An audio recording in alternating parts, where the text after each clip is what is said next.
channel. This is Nature Solutions, and I'm here to provide you guys solutions nature has to offer.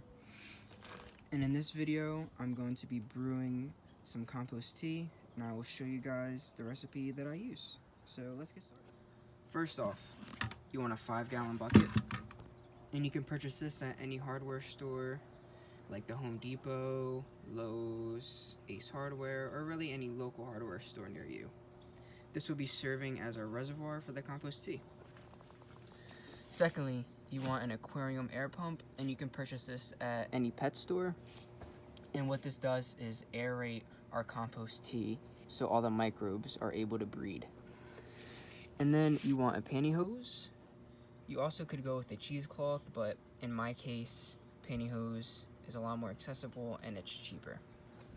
And then you also want a tube, which you can also access at any pet store. And then you want an air stone, which you can also get at a pet store. And what you want to do is you want to connect one end to the air stone and one end to the back of your air pump. And then you just want simple tools for measuring out. So right here I just have a cup, and right here I just have a tablespoon and a half a teaspoon. So now let's get on to the ingredients. So the first ingredient you will need is blackstrap molasses. And what this will do, this will serve as food for your microbes. And in this case, I don't have organic blackstrap molasses because all the stores local to me do not carry it. But for the time being, I just decided to get this. But once I run out of this, I will get organic blackstrap molasses. So this compost tea recipe isn't 100% organic, but you could just get organic blackstrap molasses and you'll be fine. And then you want fish fertilizer. This is fish emulsion. You can also go with fish hydrolysate. And what this will do is provide lots of nitrogen. As you can see in the NPK, there's lots of nitrogen and little amounts of phosphorus and potassium. And I'm mainly growing leafy greens right now. I don't really need anything in the greenhouse to fruit, so I'm mainly just looking for the nitrogen growth, and this will also help the microbes thrive.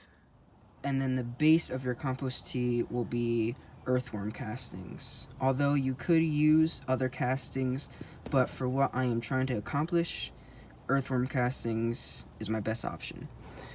You could use seabird guano, bat guano, but they all have different NPK ratios. Bat guano is going to be slightly higher in nitrogen, but also have some phosphorus and a very little amount of potassium, versus seabird guano is going to have little to none nitrogen or potassium and lots of phosphorus. So like I said, I'm trying to go for a lot of vegetative growth. I have a lot of leafy greens inside, so I want lots of greens. So the combination of the fish fertilizer and the earthworm castings will do it well. And you can also get both of these things, the earthworm castings and the fish fertilizer, at the same place you'll be able to get your 5-gallon bucket. You will also need liquid humic acid, and this stuff will be very beneficial to the health of your plants. What this will do is it'll strengthen your plant stem, it'll increase your root development, it'll also make it easier for your plants to uptake nutrients, and it also aids against stressors such as drought, heat, cold, pests, and disease. So this is very good to add in your compost tea. Last but not least, you will want organic liquid kelp. And what this will provide for your compost tea is micronutrients and trace minerals, as well as macronutrients, but they're in minuscule amounts. And I'm mainly going for the micronutrients and the trace minerals found in liquid kelp. This will also increase your plant vigor and growth, and it increases the shelf life of your fruits and vegetables, as well as cut flowers. So this stuff is very beneficial for your garden. But in this case, I will not be adding this because I've added granular kelp into my soil already, so I'm going to let that break down. And this is also the most beneficial when you use it as a foliar spray.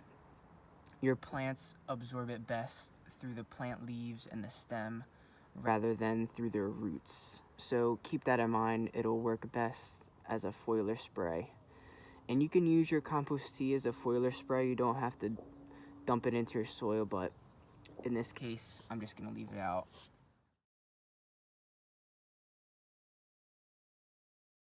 So first off, you want to fill your bucket with 5 gallons of water, and make sure you have filtered water with no chlorine in it, because the chlorine will kill all the microbes. If you have well water, then you're okay, but if you have city water, more than likely it's going to have chlorine in it. So make sure you use your air stone, and you can get all the chlorine out within 24 hours. But if you have chloramine in it, you can boil the water for 60 minutes, but you're better off just getting distilled water at that point.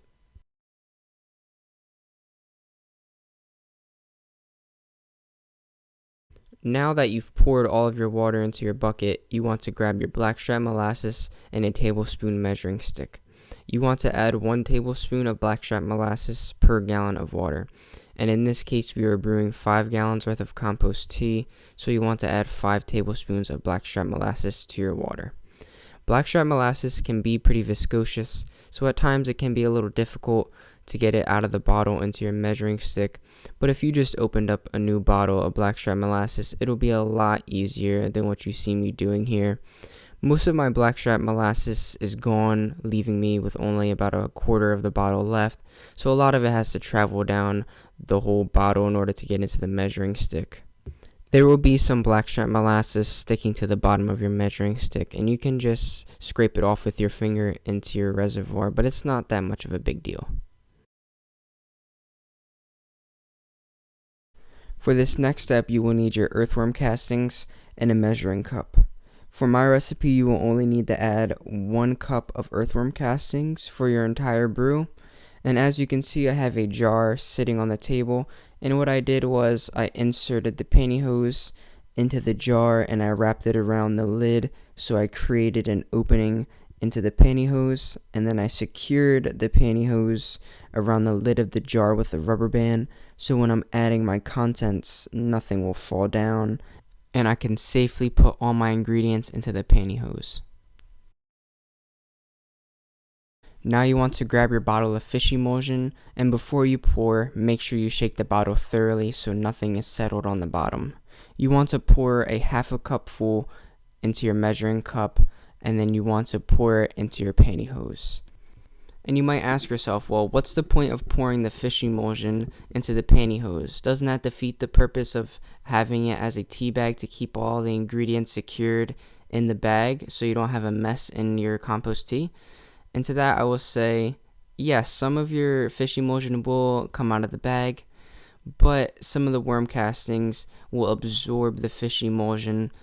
Also, make sure that all your ingredients inside your pantyhose are settled at the bottom. If not, when you place it in your tea, it will cause an air pocket, which will make it float.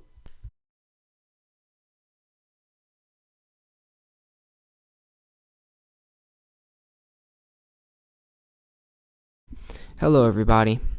Today is Tuesday at 1:30 p.m. and I started this compost tea on Sunday at noon. So it's been brewing inside for a good 2 days now. And a general rule of thumb is that you shouldn't let your compost tea brew for more than 3 days. You should only let it brew for 1 to 3 days. If you go over the 3-day mark, you have a good chance of it going foul and just spoiling your compost tea entirely.